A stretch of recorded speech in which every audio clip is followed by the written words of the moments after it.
那我轻点儿。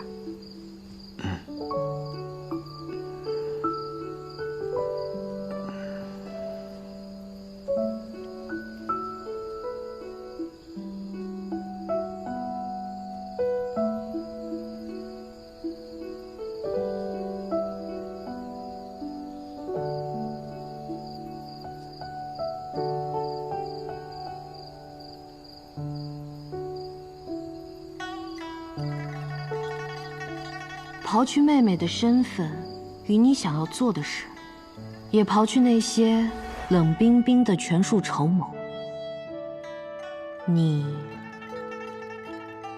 喜欢这个百里东君？我没想过这个问题。那就现在好好想想。阿姐，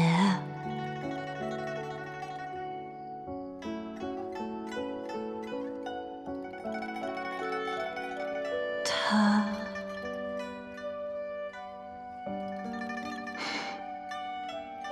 你笑了？哎呀，怎么还脸红了？你喜欢他呀？我应该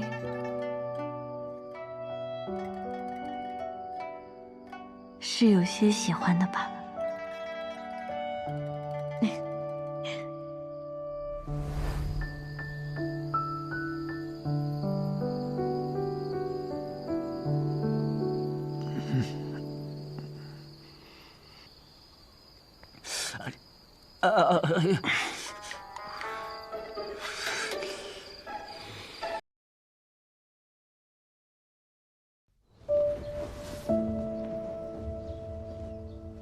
城主，为什么？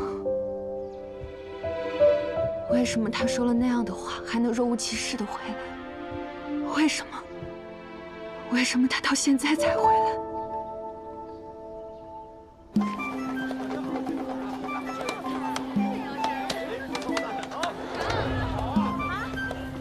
尹世子，金清华，帮我保管好啊。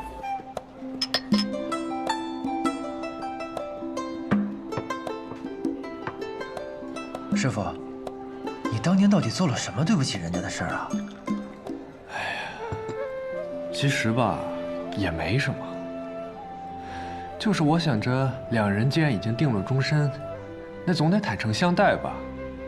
于是我就把我练过大春宫一事告诉了他，然后他就问了我一个问题。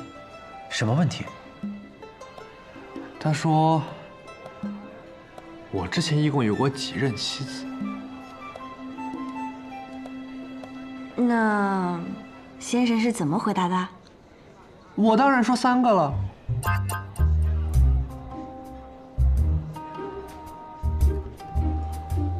像我这种洁身自好的人，一世当然只能有1个妻子，绝不可能多。那我知道为何洛姑娘说先生是浪荡子了。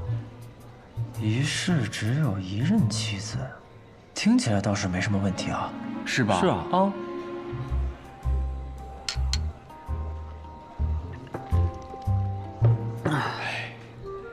那百里师叔的意思是，活得越久就可以爱得越多呗？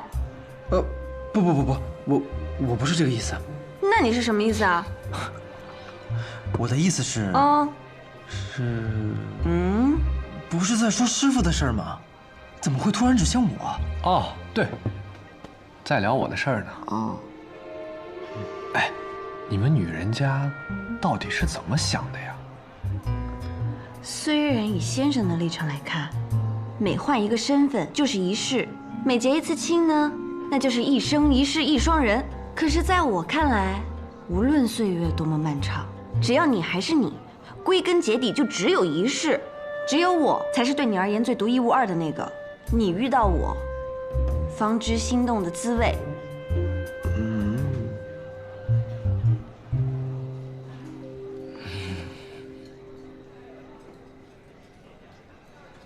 师傅，那你说完以后，他怎么说的？我说完之后，他面色有些不好看，但是也没有立刻发作。他又问了我第2个问题。什么？哎呀，他说，定然是在我之后，你还会有几任妻子？不错，不错。果然，天下女人千回百转的思维，大抵都是相同的。哎，小徒孙，你别老是替他跟我置气啊！你倒是问问你这2位师叔，换作是他们，该如何作答呀？百里师叔，你觉得呢？换我会说，下辈子我还没有想过，但这辈子我一定会好好的爱你。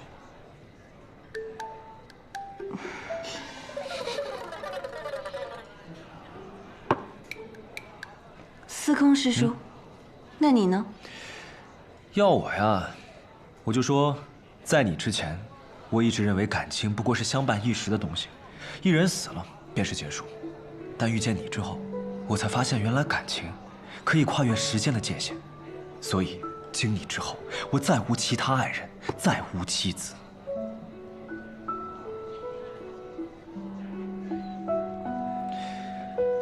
至于几十年之后，不过是换个女子，再说一遍同样的话罢了。我这活了180多年，算是白活了。啊，我该叫你一声师傅呀！哎，不妥不妥不妥。师傅，那你最后到底是怎么回答他的？哎呀，我那天也喝了不少，有点醉了，我就跟他说，我说，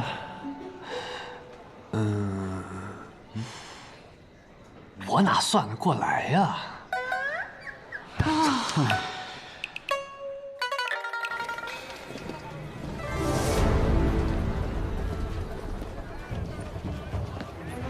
登天阁，这是什么？雪月城登天阁一共16层，每一层都有一位高手镇守。越往上，这把守的高手啊就越厉害，尤其是最上面那几层，都是江湖中传说级的高手，功力高深莫测。只有闯过那最高层，方能一眼窥雪月。这么厉害？是啊，不过也没什么，因为我就是传说本身。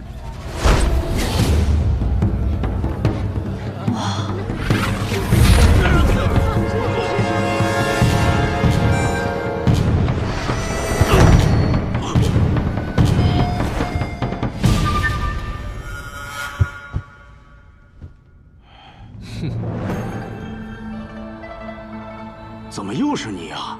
以前老城主让你来拦我，现在少城主也让你来拦我，我倒想问你，怎么又是你呀10年未见，你怎么变年轻了？因为我是仙人嘛。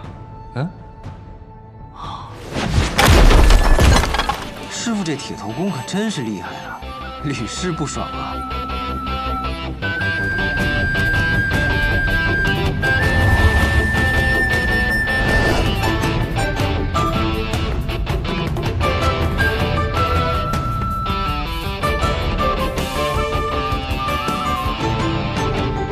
落水，我来了，我来了，我来了。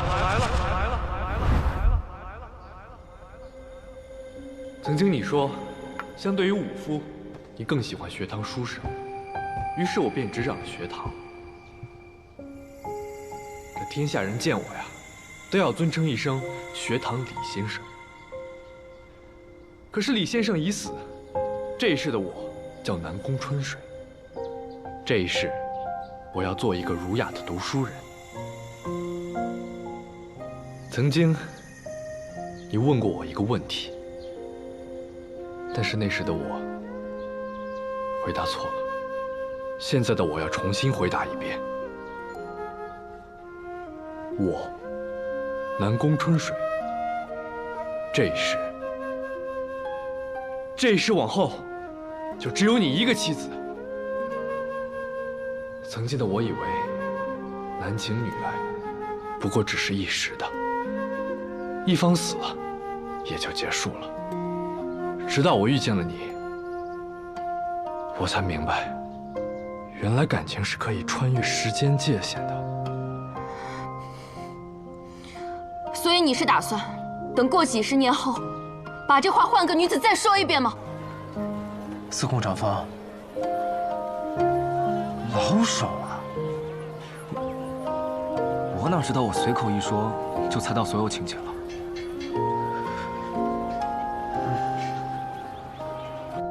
当然不会，因为我就只有这一生了。这一生，我只与你共度，仅此一生，便是一世。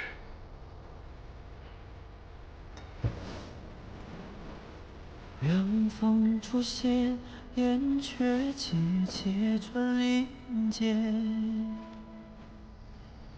这夜云烟，风落淡，梦还未绝。原是良辰好景万千，独行飞满沧海。这话什么意思？我的意思就是，大春宫，我散了。从今往后，我就跟常人一样，生老病死，一生一世。一生一世是让你这么用的吗？只要能跟你在一起，我觉得可以这么用啊。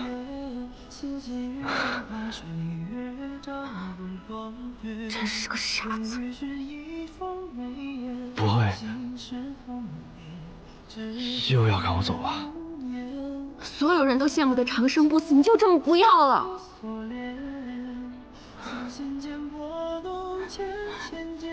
其实我当年不过就是一时气话，我并非让你真的散去这一身大川的。我知道。你还是重新练起来吧。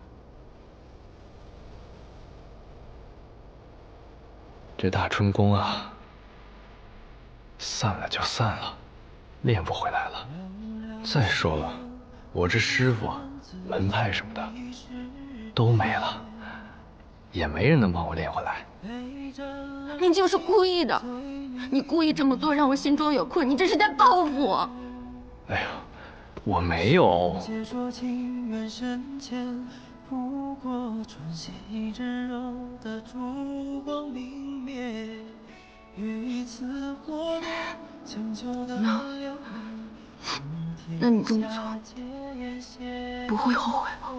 不会啊，你想，我都活了180多年了，直到遇见了你，我才发现自己其实还是那个少年。少年人做事本就该冲动，所以此生我不悔。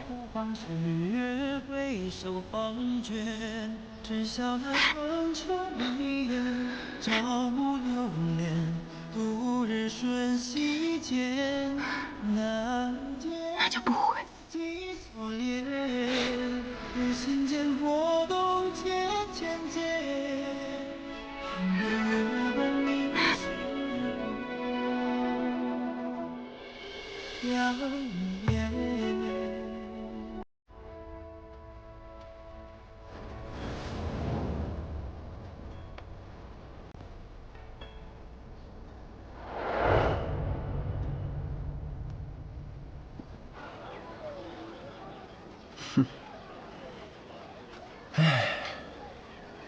这就是书上最愿写的，人们最愿看到的。有情人终成眷属啊！为了一个女子，放弃长生不死，也只有书里才会写的故事。不过，有情人终成眷属后，就不管我们了。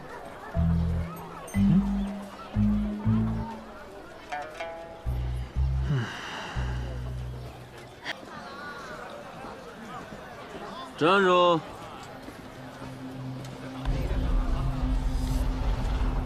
有拜帖吗？没有，没有拜帖，进仙登阁。若我不走登天阁，执意要从你这儿走呢？走登天阁要打16个人，麻烦。更何况现在天色也不早了，若从你这儿走，打你一个就够了。有道理啊，那就打吧。看来你们想直接打我，也可以。不过这打登天阁，打得赢就进，打不赢还可以走。打我可没这么斯文的规矩。要么打完我躺着，要么被我打趴，丢出去。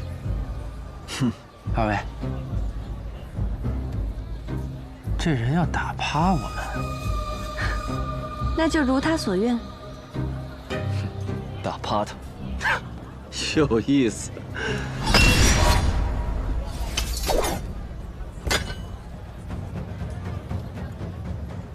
城主有令。城主有令，两位公子需打过16层才能入城。怎么是16层？寻常不是10层就可以放行了吗？我也不知。对了，命令说了，这位姑娘志不在吾，可直接入城。如此，那百里师叔、司空师叔，加油！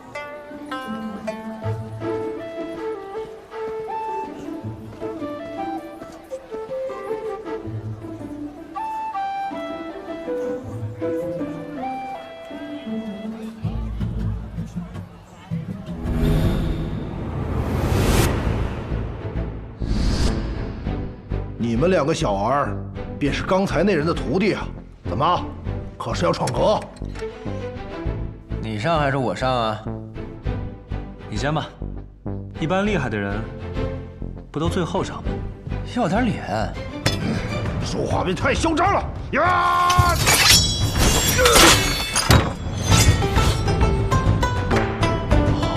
好快的剑！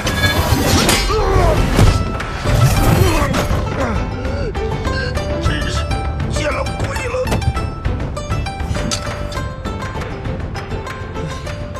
第2层我来。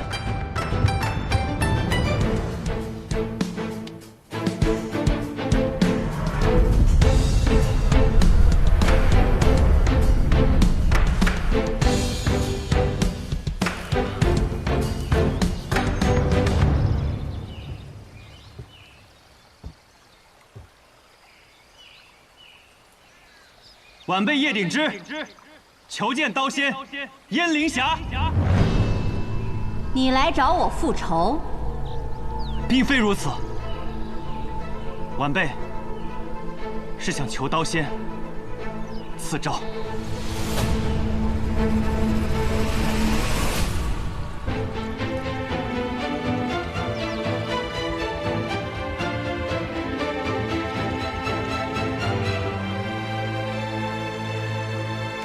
见过前辈。你来找我赐诏？是。为何？我想练魔仙剑，习剑想要有成，我有3法：挑战剑客、绝境打磨、高手赐诏。我时间不多，前2者又太费时间，所以我想请前辈赐诏。你和你师父还真是如出一辙。站在男爵武林的立场，我并不支持你练魔仙剑。我知道，我还知道，前辈也心知。为何男爵高手众多，我唯独来找你赐诏？你很聪明，也很能洞悉人心，不错。我确实对你师父心怀有愧。虽然这件事是鼎之卑鄙了，但我有不得不这样做的理由。羽生魔之徒叶挺日，求前辈赐诏。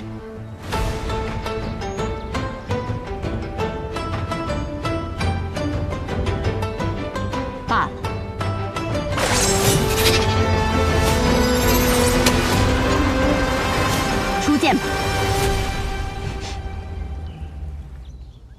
这登天阁有16层，你能一气呵成地爬上来，你的徒弟们也可以啊。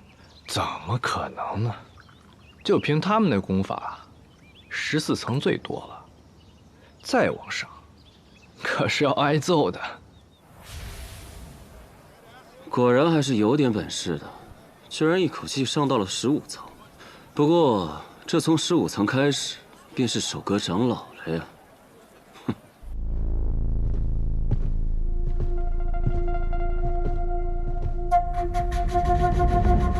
奇怪，难不成是他们怕了？不要掉以轻心，我们先上去看看。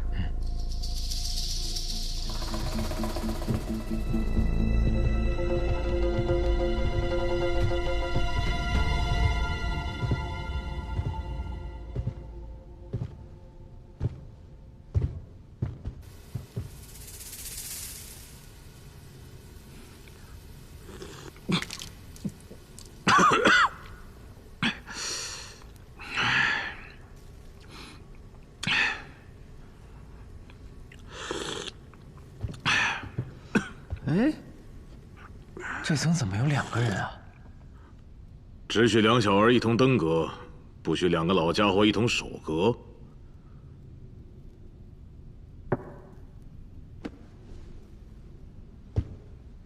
登天阁第15层守阁人骆风中。登天阁16层守阁人骆念色。既然你们2个一起上，那我们也就一起上。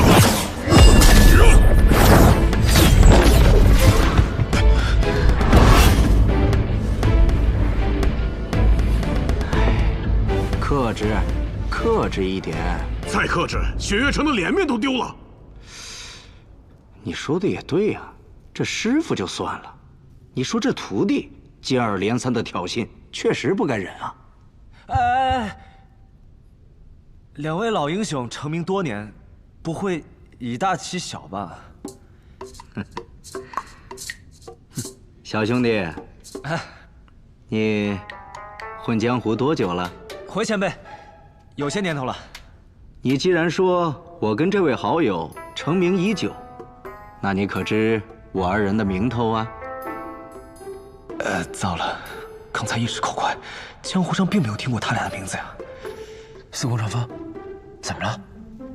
麻烦了，这2位是隐姓埋名在此，用的是假名。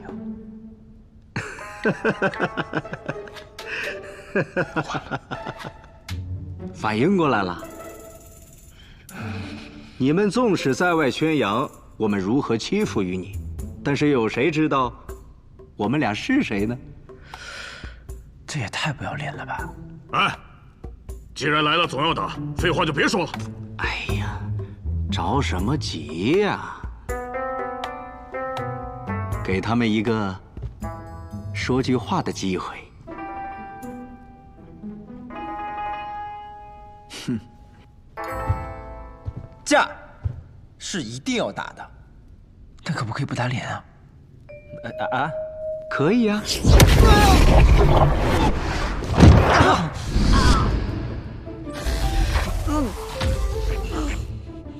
不是说好不打脸吗？临危不惧，大好儿郎啊！有多好？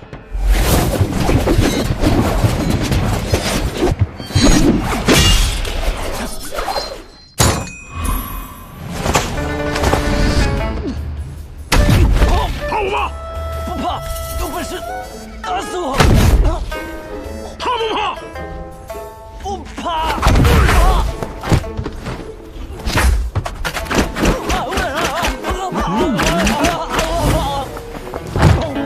司空长风，怕！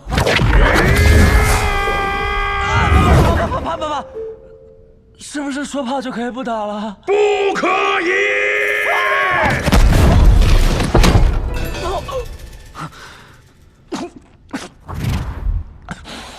别急，这里有我。别问，我怕。可不可以让我带他休息一会儿？这个风中的功夫啊，太狠了。你放心，我跟他不一样。真的吗？真的。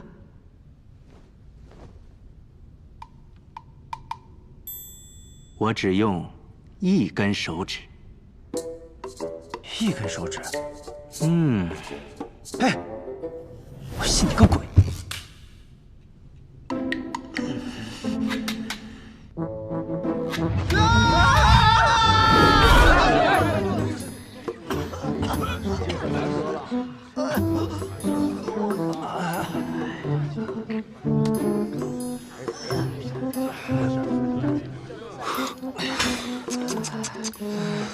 看你们这也不行啊，要不把你们师傅叫出来帮帮忙？放他进去的就是我们师傅。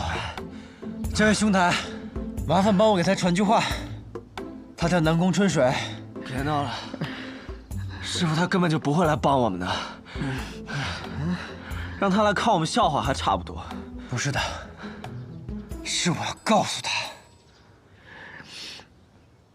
你给我等着！好，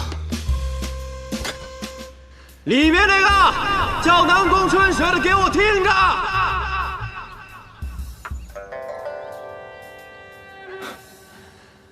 我的这两个徒弟啊，终究还是，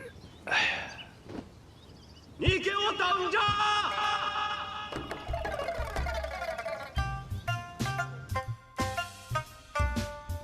百里东君啊，百里东君，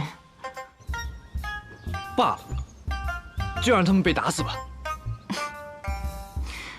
被那两位这么折磨，可真的会死的。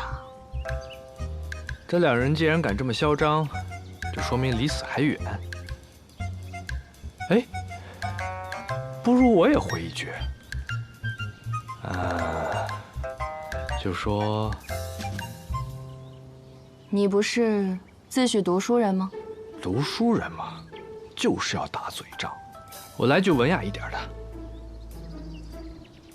不如之后就一别两宽，各生欢喜吧。啊！昨晚我就不该叫他，这糟老头子。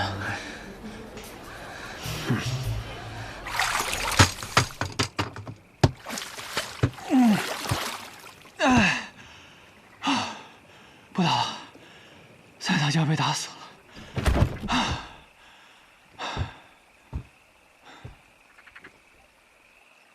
从今日起，往后7日，每日卯初来洞月湖找我。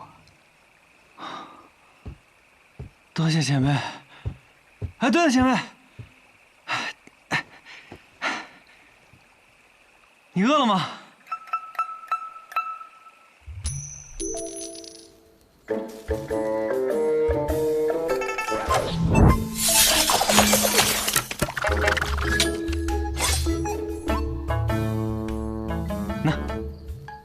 你这剑用在这儿，倒是比白日里用的更有几分灵性。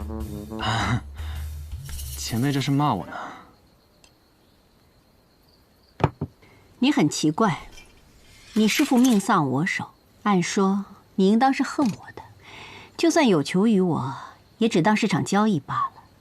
可你如今面对我，却并无任何敌意。师父找前辈一战，所求为何？求的是尽兴，求的是极致。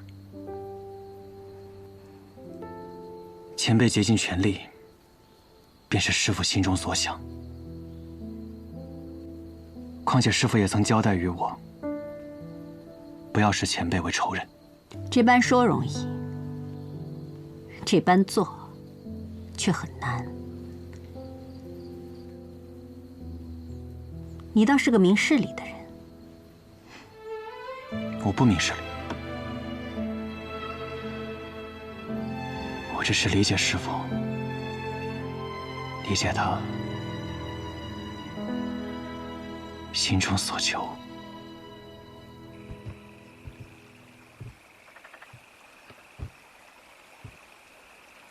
接下来的每一日都要如此。我定当每一日都进行练剑。烤鸡也要如此。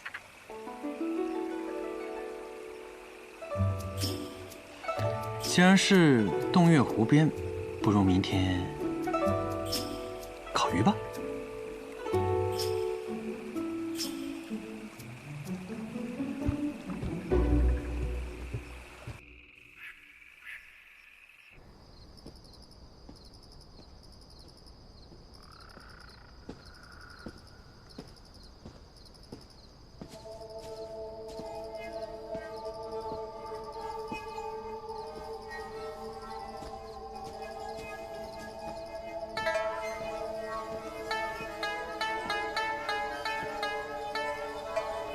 公子师父心丧，所爱之人将嫁人妇，不恨吗？你是谁？我知公子想要变强，我呢，正好有一门武功，可以让你变得更强。我说，你是谁？天外之天，方外之地，我叫月清。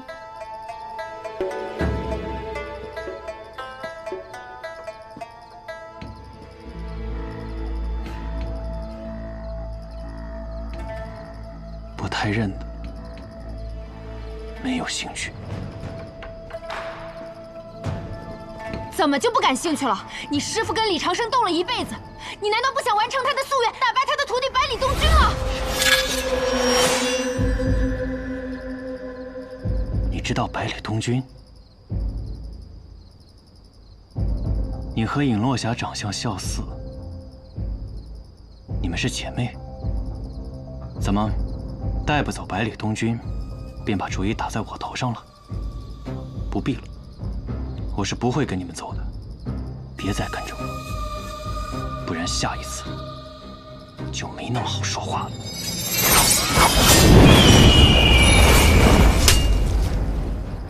叶鼎之，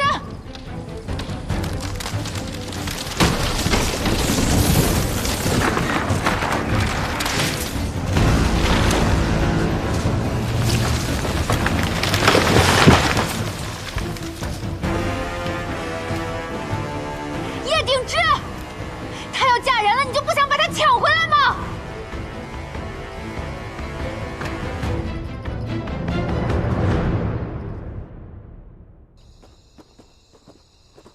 你们的朋友来看你们了。尹师之，你怎么来了？幸亏你不用打，那几个老家伙太不是人了。我来给你们送些伤药。哦，对了，先生说，若是你们打不过登天阁16层，就让你们滚。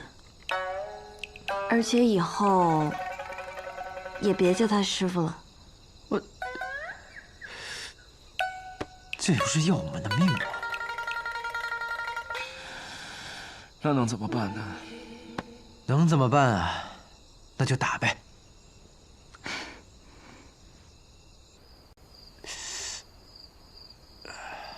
疼。那我轻点儿。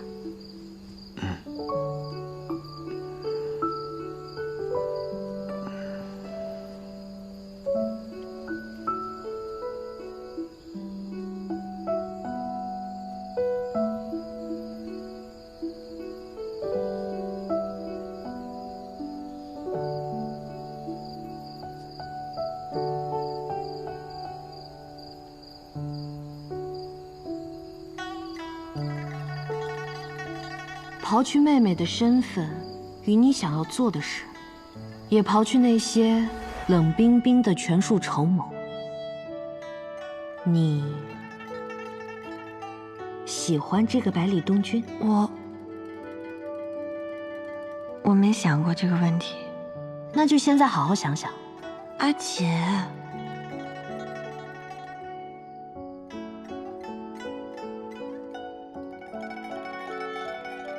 他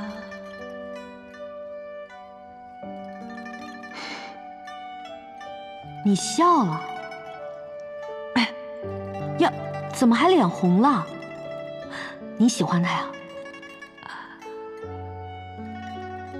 我应该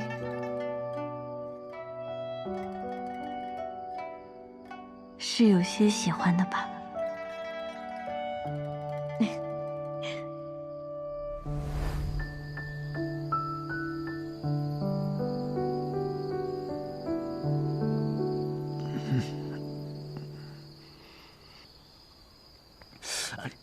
哎，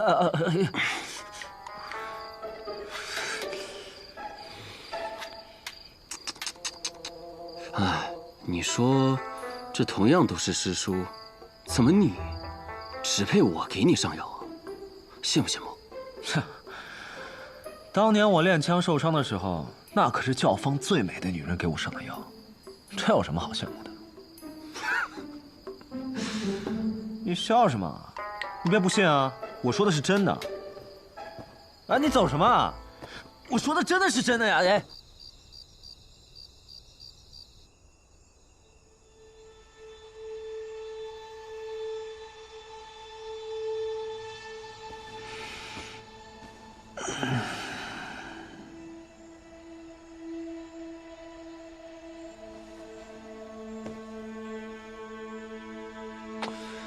百里东轩，你还睡不睡了？我睡不着啊。哎，有什么事儿跟我说说，我就当舍睡陪君子了。哎，司空长风，说来我们认识这么久了，还没聊过彼此的过往呢。你可还记得我的自白？来也空空，去也空空，故为司空。也愿化作长风，一去不归。所以你叫司空长风。是啊，这就是我想象中的一生。提着一杆枪，骑着一匹马，游荡在这世间，最后啊，醉死在一间寺庙前头。去也空空。这也是我的前半生，来也空空。哎，你还记得我曾经跟你说过吗？我曾经跟你说过，我失了忆。我开始有意识的时候呢，是从一间破庙中醒来。当时啊，我就觉得自己饥肠辘辘的，于是便摸爬着走上了街去。可是身上呢，一个同伴都没有，只能看着别人吃东西，干瞪眼。后来呢，有一个穿着破破烂烂的少年，他给了我一张饼。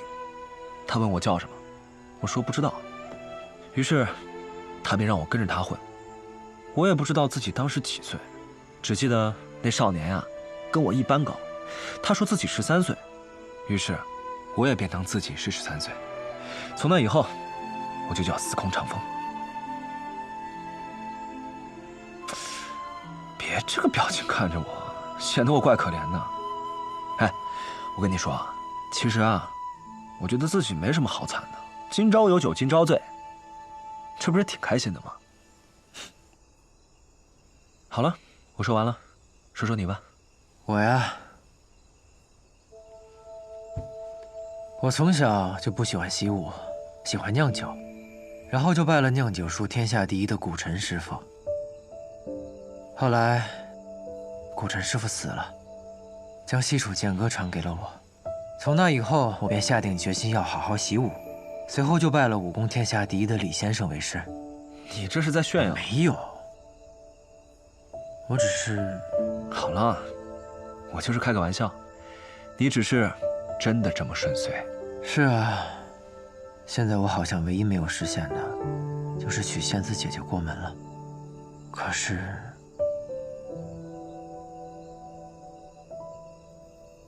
我现在怎么了？啊！你不会是喜欢上尹师之了吧？司空长风，我不是那种轻易会变心的人，只是他们两个的眼睛长得太像了。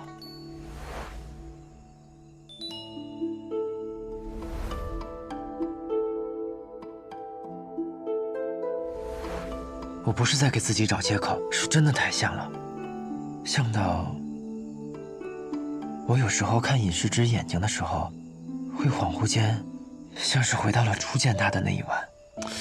那既然他俩这么像，你怎么知道你喜欢的是尹师之，而不是你那仙子姐姐的替身啊？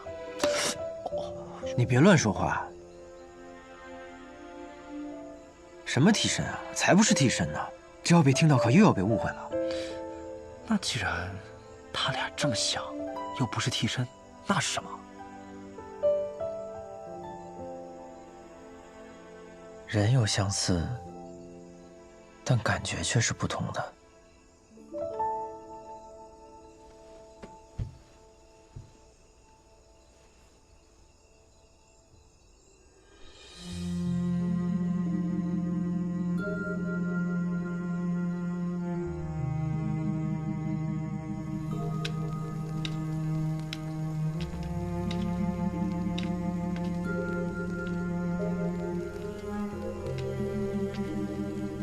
叶鼎之，她要嫁人了，你就不想把她抢回来吗？怎么可能不想？我做梦都想。还有不久，她就要穿上红妆嫁给别人了。